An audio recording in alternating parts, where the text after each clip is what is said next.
If you're tired of using the default search engine or just prefer something else, you're in the right place. Hi everyone!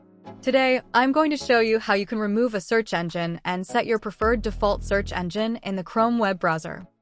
Let's walk through it step by step. It only takes about a minute.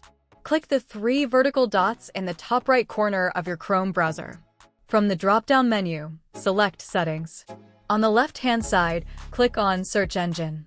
Here, you'll see your current default search engine. Click below on the row Manage Search Engines and Site Search. Here you can see the list of all your search engines. From here, you can set one as the default or remove any you don't need. To remove a search engine, click the 3 dots icon next to it and select Delete.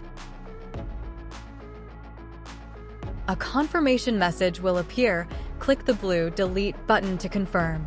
To set a search engine as the default, for example, Bing, click the 3 dots icon next to it and choose Make Default. From now on, anything you search in the address bar will use Bing. Keep in mind, you can't delete a search engine while it's set as the default. If you want to remove it, first set a different search engine as default, and then you'll be able to delete it. And that's it. If this video helped you, don't forget to like, subscribe, and check out my other tech tutorials. Thanks for watching, and I'll see you in the next video.